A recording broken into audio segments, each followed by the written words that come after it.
What's going on, everybody? Good morning, good evening, wherever you are, and whatever time it is. Welcome back to another video with your man, Immersioholic.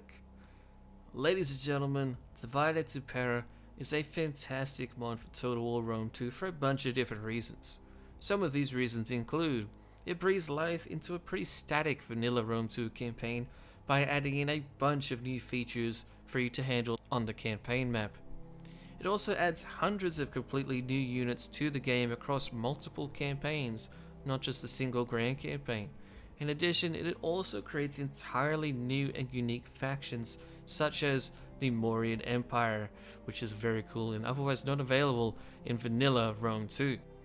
But possibly one of the best things about DEI, and the thing that gets me excited to keep playing the mod, is that the mod is still being developed after over 7 years of development from the DEI team. A round of applause for them. That is an insanely long amount of time for them to be so dedicated and passionate to the mod.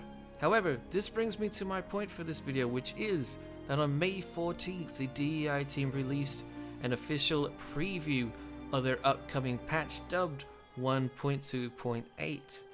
Now, this preview is basically just a post from the DEI team listing the potential changes, fixes, and overall features that should be expected to come in this update. However, I must emphasize this is not a final list or changelog of the upcoming update. Things are definitely subject to change, and it's possible that some of these features might not even make it into the update, or they all might. We just have to wait and see. In addition, before we get started, I will mention that there is no final release date mentioned at all in the preview. However, they do state that they are hoping to have a beta of the new update released in the next couple of months, quote unquote couple of months, and in addition they are hoping to have a final release sometime in the summer. What that means exactly, we'll have to wait and see. Hopefully it means that within the next probably 2 to 3 months we'll have the new patch coming out, but hiccups can always come along and slow down progress. In addition, these guys do this all for free.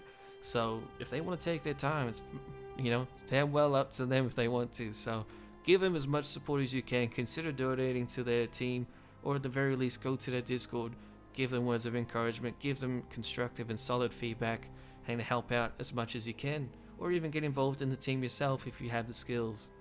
But now that we have that out of the way, we will now go into depth discussing the changes and the fixes and all of the other juicy stuff that the Divide Et Impera team mentioned that should be coming, or hopefully will be coming, in the 1.2.8 patch. Now, let's get started, ladies and gentlemen. First off, we will be seeing some reworked rosters. Now, what does reworked rosters mean? Well, it means for the following factions that they specifically listed, possibly even more, who knows: Colchis, Bosporus, Massalia, and Athens. Their unit rosters will be getting a look at, where they will be revised, and hopefully they will be given fairly new looks. It doesn't mean that the entire unit will be changed. It might just be the officers for the units, or it could just be the frontline soldiers. Who knows what kind of changes we'll be seeing. But the bottom line is that we'll be receiving new overhauled looks for much of these factions' unit rosters. In addition, we'll also be seeing a few extra new units thrown into the mix with those factions. It doesn't say how many. I don't expect it to be all that many, because most of these factions have basically full rosters, or at least what you would consider to be a full roster. So hopefully it's as many as possible. But I'm expecting to be at max probably 2, maybe 3 each. But who knows? They don't give us any numbers whatsoever. That's just my own little 2 cents worth. In this section of the preview, they do also mention though that the Greek colonies may also be receiving some cultural changes and building changes. This will basically customize the cultures. How will it customize them? We don't know yet. But any kind of changes that overhaul campaign mechanics, in my opinion, are always going to be welcome, as hopefully they will add in extra layers of immersion like the already implemented custom cultural changes have for other factions such as the Nervii and the Ptolemies. Now, the second thing they mentioned: battle lag fixes. This is a big one, and this is going to be a very interesting one to see how it pans out in the long run. But basically, the battle lag fixes section discusses how a sub-mod developed by Cam and Benjamin was recently released, and it is designed entirely to improve the performance of battles in DEI. I've heard fairly good things about it. I myself haven't tested it out yet, although I do plan to. But for the most part, it seems to be receiving very solid feedback, and as a result of that, the DEI team says that they will probably be adding that mod into the Divide Et Impera base mod, in addition to some other small back-end fixes that have been found to be helpful. So any kind of improvements to the battles, in my opinion, are always going to be more than welcome. That should be very exciting, especially for those of you who have to play DEI on very low graphic settings, or perhaps you don't run the battles very well yourself. Hopefully this part of the update will help you increase your performance and get the overall better experience. The third point that I'd like to mention is that they then talk about around 90 AI only units being added to the campaign. Now, what is an AI only unit? Well, an AI only unit is a unit that has been assigned to a non-playable faction in the game. Doesn't necessarily mean that you can't obtain these units yourself. You could do it if you client state these factions and in other different ways. But the bottom line is that we'll be receiving around 90 completely new units on the campaign for some of the more generic factions that you end up fighting against in your campaigns, but a lot of the time their rosters kind of get a little dull because you're fighting a lot of the same factions that are just under different names. So they won't be the same faction, but they'll be pretty friggin' close. A lot of the Celtic barbarian factions, for example, have very similar rosters. So this will help breathe in even more diversity and life into those factions. They actually list specifically the Celtic, Germanic, Iberian, Thracian, and British minor factions will be receiving various new units, so that's going to be exciting. But again, keep in mind this is for the non-playable factions, so don't expect to see these new units added into the major campaign factions that you get to play as. But either way, you'll be facing against these units in one way or another, and that is going to be very exciting indeed. Again, the more diversity, the better. At least that's how it is in my book. But now we move on to the fourth point, which is the redone victory conditions. Largely due to the new DEI team member Q Sartorius, the victory conditions for many of the factions in the game have been revised and redone to basically make more sense. Often in most cases meaning shorter campaigns are needed for achieving these victory conditions.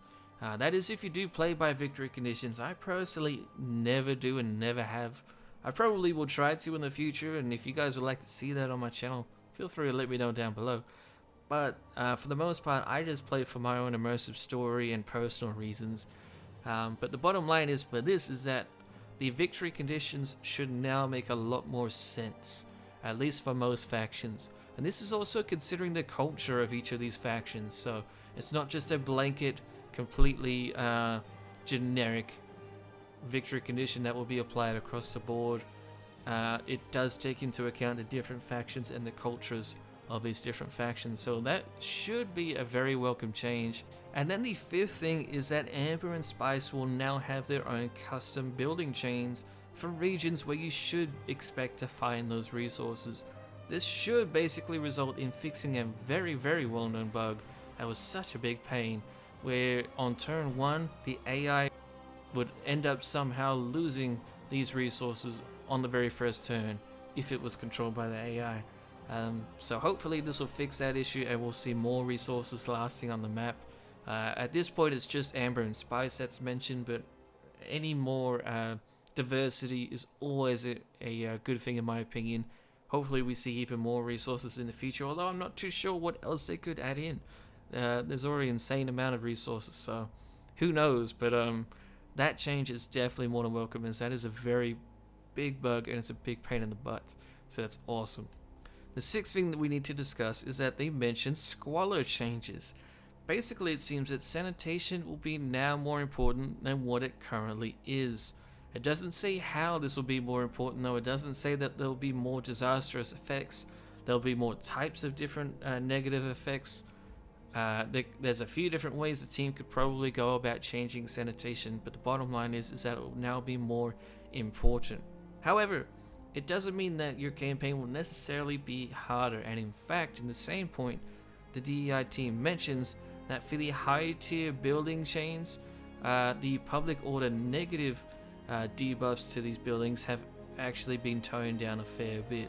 We're not given specifics just yet, but in my opinion, that's also going to be another very welcome change, as in my personal campaigns, I never build above tier 2 buildings for the majority of my building chains because there is such a massive public order negative that comes with the tier 3 and above. And so that's why I usually just max out at tier 2 buildings unless it's something like docks or barracks.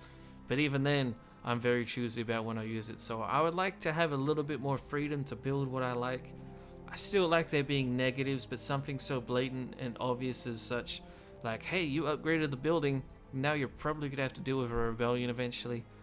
I would like to see it be a little bit more complicated than that. So any kind of changes to those types of aspects of the building system are going to be very interesting to see how they develop. Hopefully it works out for the best. And then the final point the DEI team gives us is that there are basically a lot of major ideas being worked on, and of course a bunch of bug fixes coming in the patch. We're not told specifics on these bug fixes, but what we are told specifically though is that the DEI website will be receiving extra care and support, and hopefully more updates, not only to the guides that they have on there right now, but they'll also be apparently implementing more guides in the future to discuss new features and even current features that are in the mod right now. Which in my opinion, you should really be checking out the DEI website, especially if you don't care to listen to people like me, although you probably do since you're here right now.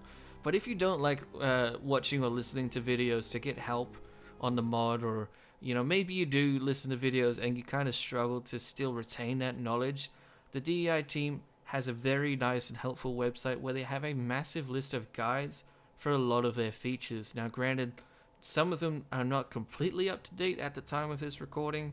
However, that is what is addressed exactly in this preview. They actually say that they should be updating them soon, and hopefully they will even be adding in newer updates. So if you struggle to retain the knowledge that comes from videos like myself and any other YouTuber who tries to help you out and gives you tips and tricks and guides or whatever, go check out the website. It's actually very well presented, it's very helpful, and it's not a massive amount of information that is thrown down your throat, and it's not overwhelming, and it's not like a massive encyclopedia that's just going to melt your brain and you're not really going to get anything from it. It's actually presented in a very clear and concise manner, and I found it very helpful for my own campaigns. So I really recommend that you go check it out. And while you're there, join their Discord, send them any donations, do whatever you can to support the DEI team and continue this awesome passion project. But ladies and gentlemen, that is it for the preview notes. What is your favorite upcoming feature that was mentioned? For me, myself, I'm mainly really interested in seeing the 90 or approximately 90 new units that will be added to the generic factions that are unplayable for the player. That would be really cool to see more units for us to go up against, especially against factions that typically you don't expect to see all that much variety from after playing DEI for such a long time. So that could be really exciting. It might even affect the balance and meta of some of the battles, who knows.